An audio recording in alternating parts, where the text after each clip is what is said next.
श्री कृष्ण कहते हैं, मैं ना तो तुम्हारी महंगी भेंट से प्रसन्न होता हूं, ना दिखावटी दान दलायुता से।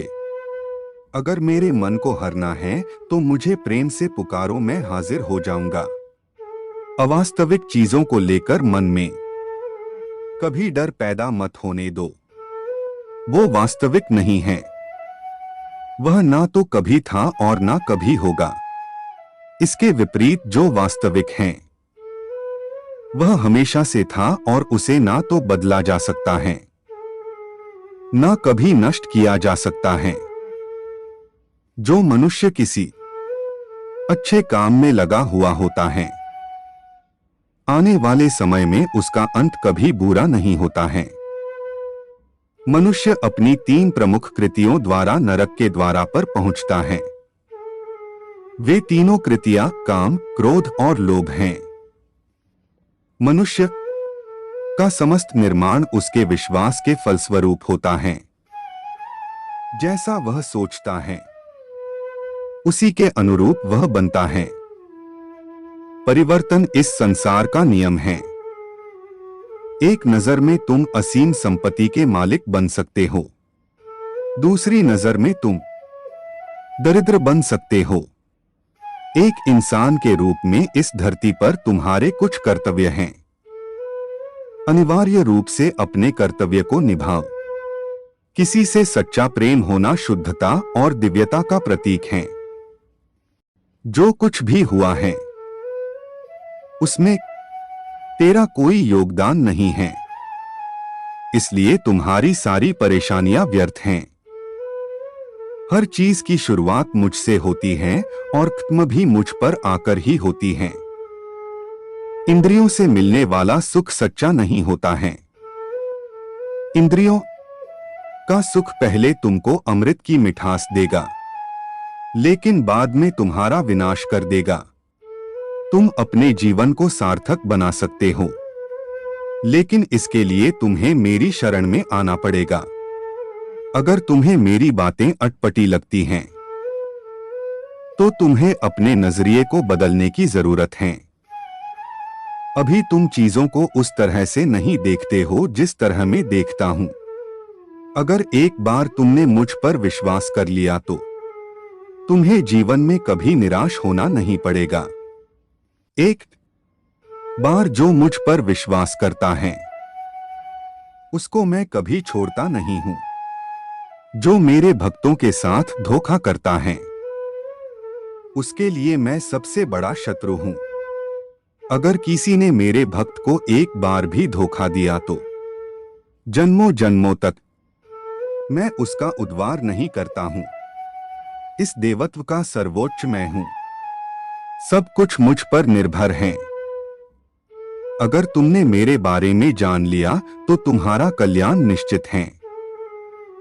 मैं हर दिल को एक मंदिर की तरह देखता हूं।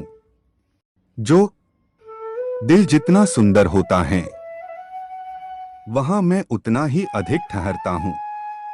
भगवान श्री कृष्ण के चरण कमल इतने पवित्र हैं कि जो कोई उनकी शरण लेता है तुरंत शुद्ध हो जाता है।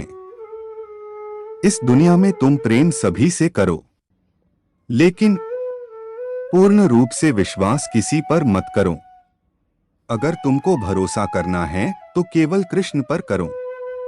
मन बड़ा चंचल है, इसलिए अपने मन को स्थिर रखो।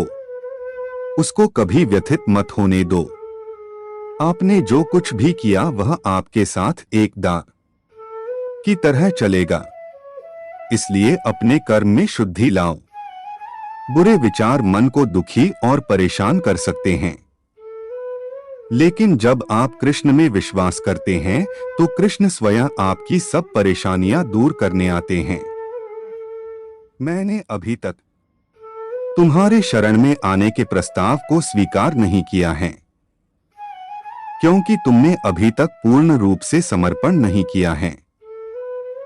जब तुम शुरुआत करोगे तो स्वाभाविक रूप से तुमको असफलता मिल सकती है। कई बार तुमको गिरना भी पड़ सकता है, लेकिन इसका मतलब यह नहीं होना चाहिए कि तुम उस काम को करना छोड़ दो। एक समय आएगा जब तुम परिपूर्ण हो जाओगे और तुम्हारे सभी काम सफल हो जाएंगे। इस काम में मैं हमेशा तुम्हारे साथ खड़ा रहूंगा। मैं तुम्हारे हर छोटे बड़े कर्म में साथ दूंगा। तुम्हारा जो दिल करे उसको करो, लेकिन नम्रता और सरलता के साथ करना, अहंकार के साथ नहीं। एक उपहार तब शुद्ध होता है जब उसको सच्चे दिल से सही व्यक्ति को सही समय पर दिया जाता है और बदले में कोई दूसरी उम्मीद नहीं करते हैं। कड़े संघर्ष के बाद प्राप्त होने वाला सुख जिसने आपके दुखों का अंत किया है। ऐसे संघर्ष का पहला कदम आपको कड़वे जहर के समान लगता है और अंत में आपको अमृत की प्राप्ति होती है। इस तरह का सुख केवल मन की शांति से प्राप्त हो सकता है। इस धरती पर आने के बाद आपका मुख्य उद्देश्य यहां से मुक्त होना है। केवल वही मनुष्य मुक्त हो सकता है जो अपने कर्मों में दृढ़ संकल्प के साथ स्थिर है और सुख दुख को समान रूप से सहन करता है। जो मनुष्य अपनी आत्मा की बात सुन सकता है वह मुझसे बात कर सकता है और देख भी सकता है। अपने सभी कर्मों को कृष्ण पर केंद्रित होकर करो। आसक्ति को त्याग दो। सफलता और असफलता को एक समान दृष्टि के साथ देखो, क्योंकि आध्यात्मिकता का अर्थ ही होता है संभाव। वह मनुष्य जिसने घृणा को त्याग दिया, जो सभी प्राणियों के साथ समान व्यवहार करता है, जो सुख दुख और दर्द पीड़ा से अप्रभावित हैं, जिसके अंदर करुणा भरी हुई है और मन शांत है, उसने सही मायने में मुझे प्राप्त कर लिया है। यही वह मनुष्य है जिसको मैं सबसे अधिक पसंद करता हूं। इस विशाल संसार में तुमको केवल कर्म करने की छूट है। इसके अतिरिक्त फल की इच्छा और स्वार्थ सब निरर्थक हैं। ये सोचकर कभी किसी काम की शुरुआत मत करो कि इसका तुमको कोई फल मिलेगा। बिना किसी लालसा के कर्म करो। जो आदमी मुझे हर चीज में देखता है और मेरे होने के एहसास को अनुभव करता है, वह मेरा सच्चा भक्त है। ऐसे भक्तों से मुझे प्रेम है। इंद्रियों का काम ही है भटकना। जब कोई मनुष्य अपना मन उनके पीछे छोड़ देता है तो समझ लीजिए कि उसने छेद वाली नाव में सवारी शुरू कर दी है, जिसका डूबना तय है। ऐसा कोई नहीं है जिसका सदियों से अस्तित्व है, और ना ही ऐसा कोई है जिसका सदियों बाद अस्तित्व रहेगा। यहां कुछ स्थायी नहीं है। वह सभी चमकदार वस्तुओं में प्रकाश के स्रोत के रूप में स्थित हैं। वह सभी प्रकार के अंधकार से परे और अव्यक्त हैं। वह ज्ञान का विषय है और वही ज्ञान का लक्ष्य है। वह सबके हृदय में विराजमान है। तुम उसी को देख पाते हो जो तुम हो, और तुम वही जो तुम देखते हो। मैं सभी के घरों में निवास करता हूं। मेरी ऊर्जा सभी जगह समान रूप से वितरित है।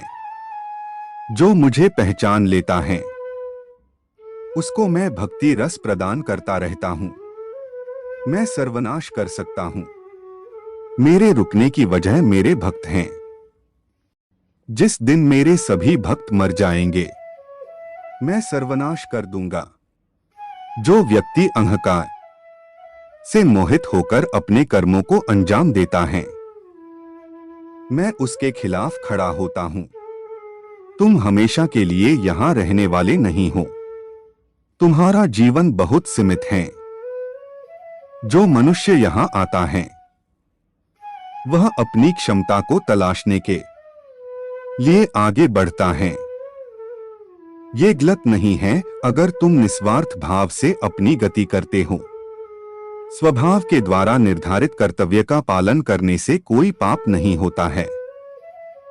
हम वास्तव में कभी दुनिया का सामना करते ही नहीं हैं। यहां रहकर हम जो भी अनुभव करते हैं वे हमारी इंद्रियां हैं। तुम केवल अपने कर्म पर नियंत्रण कर सकते हैं। तुम्हारे कर्म के परिणाम का तुम दावा नहीं कर सकते। हारने का डर, असफलता का भय, कर्मों के साथ भावना जोड़ना सफलता की सबसे बड़ी बाधा है। ये विचार मन को अस्थिर कर आपकी क्षमता को लुटता है। स्वार्थ से जुड़े कर्म आपको दुनिया में कैद करते हैं। व्यक्तिगत लाभ के बारे में नहीं सोचे और निस्वार्थ भाव से काम करें। अपनी इच्छा शक्ति से खुद को नया आकर दो। अपने आप को कभी स्वेच्छा से नीचा मत होने दो। बुद्धिमानी तुम्हारी चेतना को एकीकृत करती है और कर्म के फल के प्रति आसक्ति को त्यागने में मदद करती है। दूसरों के सुख दुख पर कोई यदि इस प्रकार प्रतिक्रिया देता है जैसे वे उसके अपने हैं, तो उस व्यक्ति को सच्चा आध्यात्मिक मान सकते हैं। मैं हर समय से यहाँ पर था। ऐसा कोई समय नहीं है जब मैं यहाँ नहीं था। मैं समस्त भूत में भी विद्यमान था और समस्त भविष्य में मेरा विद्यमान रहेगा। दुनिया का सबसे बड़ा पापी अगर समर्पण के साथ मेरी सच्ची उपासना करे तो मैं उसको भी शुद्ध कर देता हूँ। वे लोग जो केवल कर्म के फल की इच्छा से प्रेरित होते हैं वे अक्सर दुखी रहते हैं। जब किसी की चेतना एक हो जाती है तो उसकी सारी व्यर्थ चिंताएं पीछे छूट जाती हैं। फिर उसको किसी वजह की चिंता नहीं होती है। चाहे चीजें अच्छी हो या बुरी, वह सदा एक सा रहता है। जो लोग अपनी आत्मा से भली भांति परिचित है वे इंद्रियों पर पूरी तरह से नियंत्रण रखते हैं। अपने भूत की घटनाओं पर चिंतित होना व्यर्थ है। तुम ना तो अपने भूत को बदल सकते हो ना अपने भविष्य की कल्पना कर सकते हो। तुम केवल चिंतित हो सकते हो, जो पूरी तरह से अर्थहीन है। मन को शिक्षित कर मनुष्य अपने सोचने के तरीके बदल सकता है और कोई भी कदम उठाना सीख सकता है। यह योग का केंद्रित सिद्धांत है। संसार में जीवित रहने के लिए कर्म करते रहना चाहिए।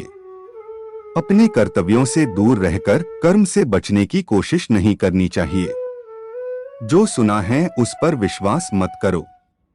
कुछ लोग अपने विवेक से मुझे अपना बनाते हैं, कुछ लोग ज्ञान से, कुछ लोग कर्म से, कुछ योग से। तुम मुझे किस रूप में प्राप्त करना चाहते हो, ये पूरी तरह तुम्हारे ऊपर है। तुम मुझे जिस रूप में बुलोगे मैं उस रूप में हाजिर हो जाऊंगा। तुम मेरे प्रति सदा चौकस रहो, मेरी उपासना करो, अपने हर एक काम के लिए मेरा स्मरण करो। मैं वादा करता हूं तुम मेरे प्रिय बने रहोगे। जो मरे प्रिय हैं उनको मौत का भय नहीं रहता है। मौत उनके लिए मात्र पुराने वस्त्र उतारने के बराबर हैं। इस दुनिया का आकर प्रत्येक मनुष्य के लिए अलग अलग हैं। मनुष्य अपने सोच और कर्म से इस दुनिया का आकर निर्धारित करता है।